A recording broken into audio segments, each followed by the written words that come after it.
কুমিল্লা জেলার বুড়িচং উপজেলার বুরবুরিয়ায় যে বেড়িবাঁধ ভেঙেছিল, আমরা সেখান থেকে সরাসরি যুক্ত হয়েছি। দেখতে পাচ্ছেন পানির যে আওয়াজ, আমরা সেখান থেকে উপস্থাপনা করা হবে একটি সংকট হয়ে দাঁড়িয়েছে। দর্শক দেখতে পাচ্ছেন কি পরিমাণে পানির স্রোত এবং পানি ঢুকছে।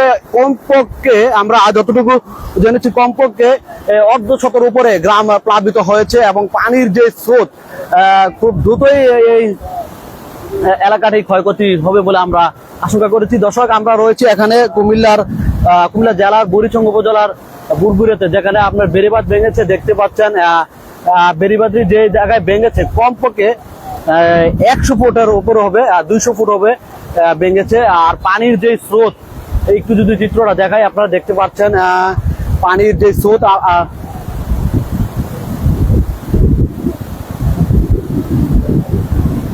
ওই দিক দিয়ে কি মাটি এত উঁচা হয়ে গেছে? এই যে এই জায়গাটা এত উঁচা হয়েছে কেন? হ্যাঁ,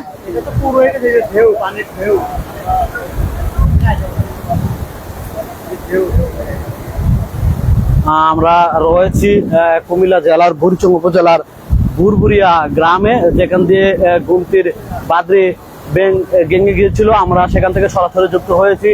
পানির যে স্রোত, আমরা যদি আসলে খুবই ভয়ানক একটি অবস্থা, খুব কাছাকাছি গিয়ে দেখানোর মতো একটি পরিবেশ নেই। আর পানির আওয়াজ শুনতেই পাচ্ছেন, কমপক্ষে 2 কিলোমিটার দূর থেকে এই পানির আওয়াজ শোনা যাচ্ছে এবং ভয়ঙ্কর ভাবে পানির সেই প্রবাহিত হচ্ছে।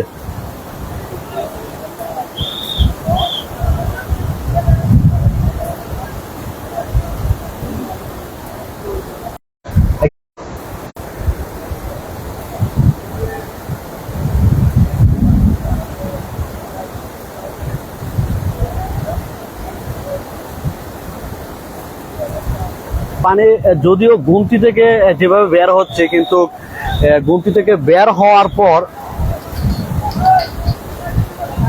হ্যালো হ্যাঁ হ্যাঁ এত ফোন দিতেছিস কেন? একটু পরে কথা বলতেছি। দিতেছি, লাইভ চলতেছে।